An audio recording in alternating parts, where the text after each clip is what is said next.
Sur la tristesse. J'ignore tout de ce sentiment, je ne l'aime ni ne l'estime, bien que les hommes aient pris l'habitude, comme si c'était un marché conclu d'avance, de lui faire une place particulière. Ils en habillent la sagesse, la vertu, la conscience. Sot et vilain ornement, les Italiens ont de façon plus judicieuse donné son nom à la malignité. Car c'est une façon d'être toujours nuisible, toujours folle. Et les stoïciens, la considérant comme toujours lâche et vile, défendent à leurs disciples de l'éprouver.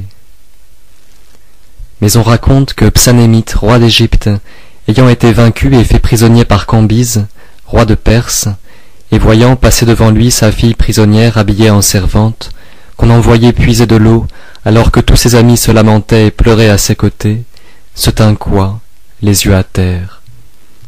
Et quand il vit son fils, qu'on menait au supplice, il fit encore de même. Mais ayant aperçu un de ses domestiques parmi les captifs, il se frappa la tête et manifesta une douleur extrême.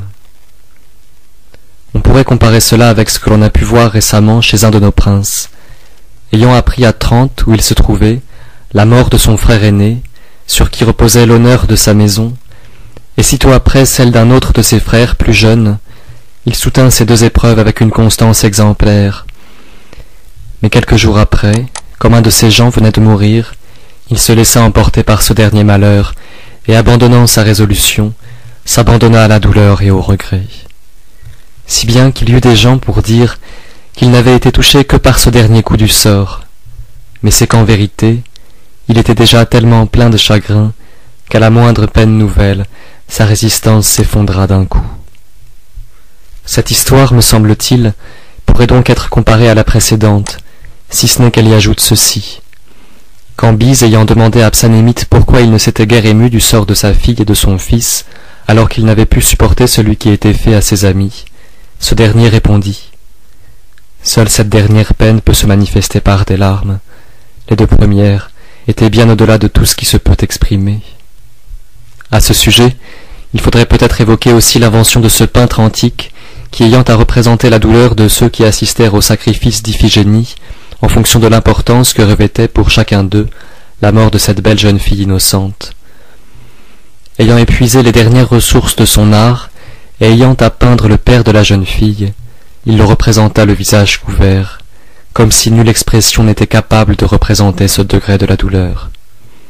Et voilà pourquoi les poètes imaginent que la malheureuse Niobé, ayant perdu d'abord ses 7 fils, et sitôt après autant de filles, incapable de supporter une telle perte, fut finalement transformée en rocher, pétrifiée de douleur, dit Ovide dans ses Métamorphoses, pour exprimer cette morne, muette et sourde stupidité qui nous saisit, lorsque les accidents qui nous surviennent nous accablent au-delà de ce que nous pouvons endurer.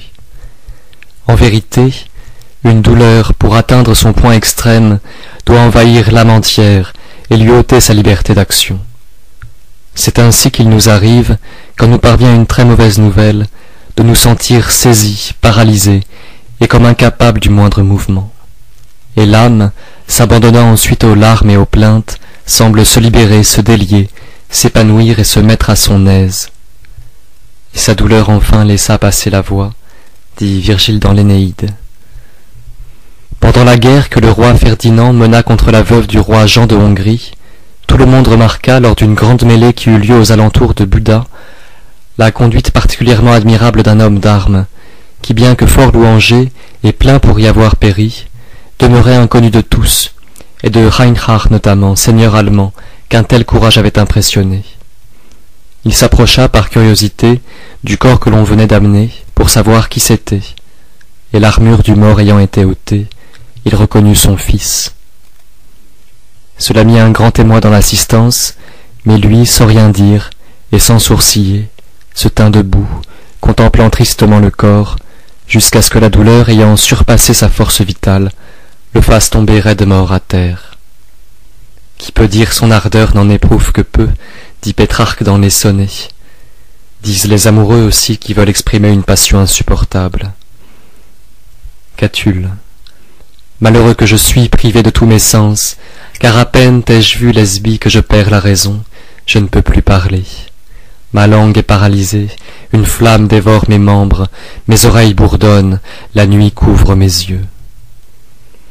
Ainsi, ce n'est pas dans la plus vive et la plus ardente chaleur de l'exaltation que nous sommes le mieux à même de faire entendre nos plaintes et d'user de persuasion.